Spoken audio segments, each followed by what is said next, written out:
What is up, everybody? Welcome to your 38th tutorial. I'm going to do this entire tutorial singing a song. No, actually I'm not. But anyways, in this tutorial we're going to be going over something called fixed positioning.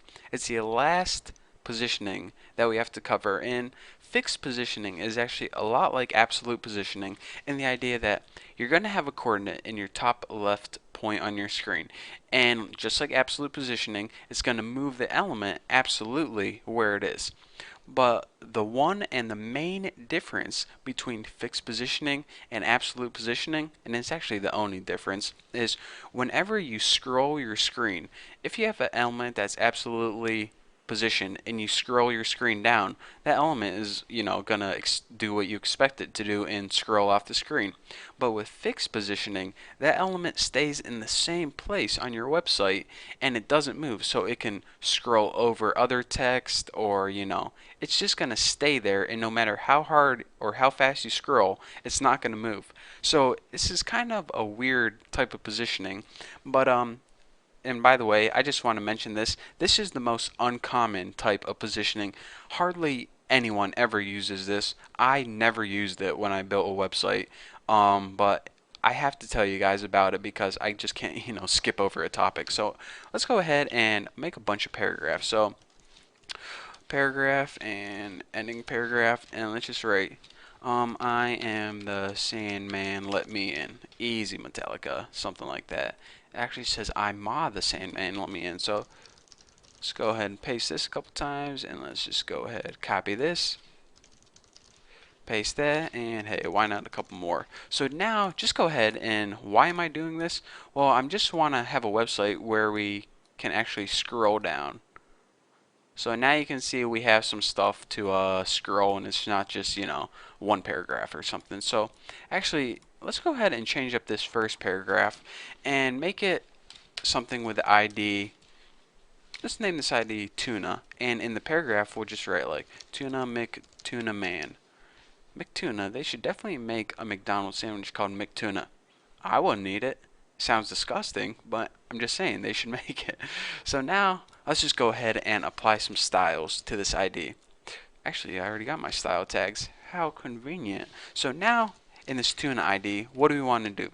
First of all, let's go ahead and give it a border of like border 2 pixels solid green, I guess. Why the heck not? Something that's easy to see.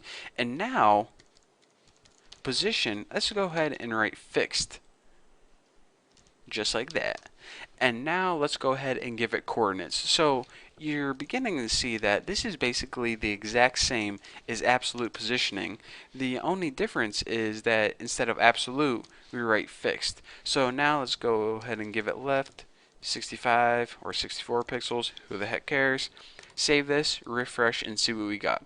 Now our first paragraph is in a box that's I probably should move this over more, but I'm not gonna. Way too lazy for that. That's 60 pixels down from the top and 65 from the left. So exactly like absolute positioning, it takes a box and it positions it absolutely on your web page exactly where you told it to. But check this out. The only difference is when absolute you would scroll and this could go off the screen, it would slowly move up. Whenever you scroll this, it stays fixed on your web page just like that. So no matter how hard I scroll, try to get it off, it's just staying there and it's annoying. So anyways, like I said, people generally don't use fixed a whole lot when making web pages because, I mean, have you ever been to a web page and it just did that and be like, yeah, there's a reason I scrolled to get you out of my site and you're still there. So anyways, I just wanted to go over it because, I mean, I thought it was appropriate. So anyways, that's the difference between absolute and fixed. It's one difference, but it's a big difference. So I guess if you wanted to be a real idiot, then you could do something like this. Go ahead and delete that, and then just go ahead and write fixed border and write like 1 pixel solid gray, and I got an idea.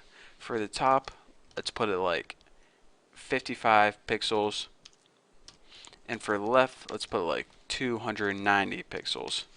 So I guess if you were a jerk, you can just refresh this, and they would load the web page, and then they would see this dot on their screen and be like, oh man, my monitor scratched.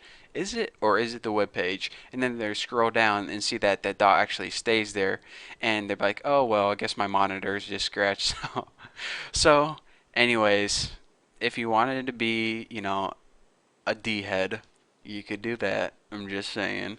So, anyways, that is the beauty of fixed. I guess that's actually the only reason you would ever want to use the fixed positioning if you wanted to just make a fake scratch on their monitor. So, yeah, I know it's dumb, but hey, it's all I got. So, anyways, thank you guys for watching this tutorial. In the next tutorial, I have no idea what I'm going to be going over, but it's going to be amazing.